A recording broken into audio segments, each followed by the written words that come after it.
Olá, ouvintes da Palavra de Deus. Quero nesse momento, permitindo o nosso Senhor, quero fazer a exposição do livro do Apocalipse. Não é um livro fácil de sua interpretação, é um livro que tem muitos símbolos, muitas figuras, como venho fazendo em todo o Evangelho, desde Mateus até agora sucessivamente o livro do Apocalipse. Então eu quero fazer como eu sempre tenho feito, capítulo por capítulo, versículo por versículo e livro por livro. Então, o livro do Apocalipse é a revelação de Deus para a igreja do Senhor, das coisas que já aconteceram e que vão acontecer, a consumação de todas as coisas. É Deus restaurando novamente aquilo que foi perdido no Éden, restaurando novamente. Claro que Cristo já cumpriu todas essas coisas, cumpriu todas essas coisas por nós, mas em coisas que breve devem acontecer. E o principal desta carta, do livro do Apocalipse, especificamente os primeiros capítulos, o capítulo 1, 2 e 3, são revelações que Deus deu às igrejas da Ásia.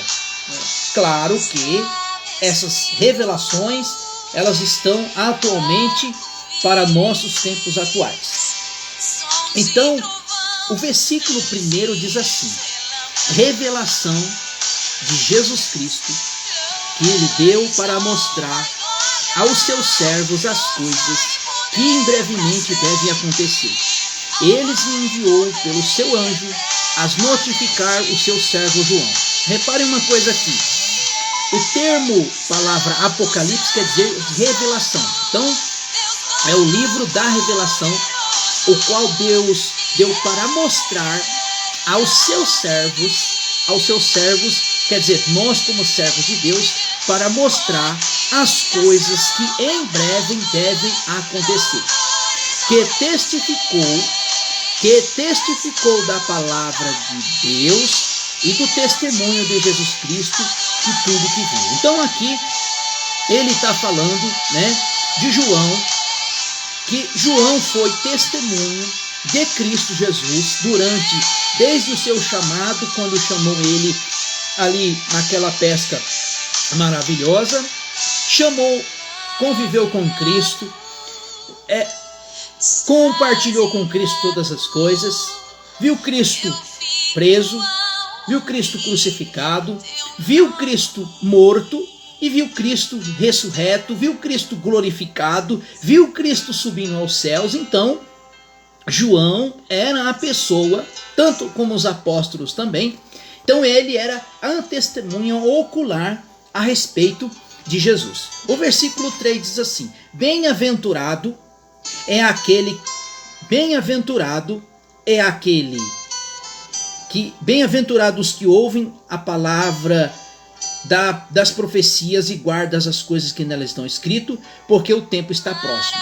Então, vamos entender aqui no versículo 3, que quando diz assim, bem-aventurado, o que quer dizer a palavra bem-aventurado? É bem-sucedido. Bem-aventurado é aquele que desfruta nesta vida ou após da morte terrena, da bem-aventurança divina. Desfrui de um estado de santidade e graça. O Senhor Jesus, nos evangelhos, principalmente no evangelho de Mateus, Jesus ele usou muito esta palavra bem-aventurado, bem-aventurança, principalmente Mateus 5:3 diz assim, Jesus falou sobre a bem-aventurança. Bem-aventurados os pobres de espírito, pois dele é o reino dos céus. Então, quando Jesus diz bem-aventurado, bem-aventurados que lê, bem-aventurados os que ouvem a palavra e a profecia desse livro e guarda. Vamos entender, será que é só o livro do Apocalipse? né, para ouvir e obedecer essa palavra. Não, é toda a palavra de Deus. Segundo Timóteo 3:16, 17 vai dizer que toda a palavra de Deus, toda ela, nós temos que ouvir toda a sua palavra. E quem ouve a palavra de Deus, conforme Jesus disse lá em Mateus 7:24, bem-aventurado aqueles que ouvem as minhas palavras e as praticam, será semelhante ao homem que edifica a sua casa sobre a rocha, né? Então, todo cristão, todo servo de Deus, que não é só ouvinte, mas também praticante da sua palavra. Versículo 4. João, as 7 igrejas que estão na Ásia, graça e paz vos outra, da parte daquele que era e que há de vir, e da parte dos 7 espíritos que estão diante do seu trono. Vamos entender aqui, irmãos. O Senhor Jesus dá essa revelação para o apóstolo João, para revelar o estado em que se encontrava estas 7 igrejas da Ásia. João estava confinado, estava exilado na ilha de Patmos. Todos os condenados eram levados para essa ilha. Então João estava lá exilado por causa do testemunho de Jesus Cristo e por causa da sua palavra. E quando a Bíblia diz aqui que o versículo 7, João, as 7 igrejas que estão na Ásia, graça e paz vos outra, da parte de Deus, da parte daquele que é e que há de vir, e da parte dos 7 espíritos que estão diante do seu trono. Vamos entender aqui. João coloca aqui os 7 espíritos. Será que Deus tem 7 espíritos? Não. Nós olhamos aqui em alguns textos aqui que eu vou ler, ele fala aqui das 7 perfeições de Deus, principalmente, especificamente, Isaías 15:11. Isaías 15, Isaías 11. Isaías 11 diz assim, Isaías 11, quando Isaías vai fazer a profecia a respeito de Cristo, a respeito dos rebentos de Jessé, diz assim, o versículo 11, do trono de Jessé brotará um rebento, e suas raízes um renovo frutificará. Repousará sobre ele o Espírito do Senhor, o Espírito de sabedoria, quer dizer, quando ele diz aqui sobre esses 7 Espíritos de Deus, ele está falando dos 7 atributos de Deus. Claro que Deus tem muitos seus atributos. Diz assim, o Espírito de sabedoria, está falando aqui de Jesus, de inteligência, Espírito de conselho, Espírito de fortaleza, Espírito de conhecimento e o temor do Senhor. Ele se deleitará no temor do Senhor, e não julgará segundo a vista, mas sim aos seus olhos. Não redenderá o segundo ouvir os seus ouvintes. Então, quando ele está dizendo aqui sobre os 7 Espíritos de Deus, são 7 autoridades de Deus. Versículo 5. E da parte de Jesus Cristo, que é fiel e testemunha, o primogênito dos mortos, e os soberanos reis da terra, aquele que nos ama, em que seu sangue nos lavou dos nossos pecados, e nos fez reis e sacerdote para o seu Deus e Pai, e seja glória e poder para todo sempre. Amém. Então, irmãos, quando Cristo nos chama, quando Cristo nos aceita, nós agora fazemos parte da família de Deus. E o que o Senhor faz em nossas vidas? A Bíblia vai dizer aqui, em 1 Pedro, capítulo 2, versículo 4, diz assim, chegando para ele a pedra viva, rejeitada na verdade pelos homens, mas aprovado, eleita e preciosa.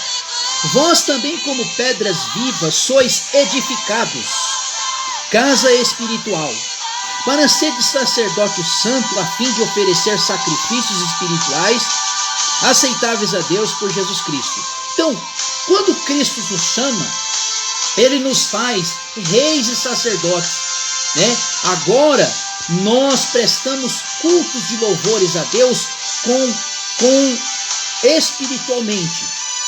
Versículo 7.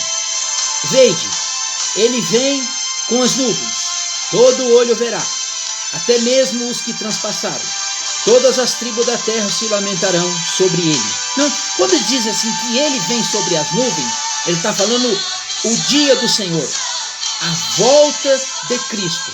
Ainda que algumas doutrinas teológicas, né? Claro que nós temos aí algumas vertentezinhas teológicas, pós-tribulacionista, pré-tribulacionista, mesotribulacionista e preterismo. Dessas três linhas, tirando o preterismo, dizendo que tudo já se consumou, o livro de Apocalipse já se cumpriu. Então, se o livro de Apocalipse já se cumpriu literalmente todo, e a volta do Senhor, quando é que foi?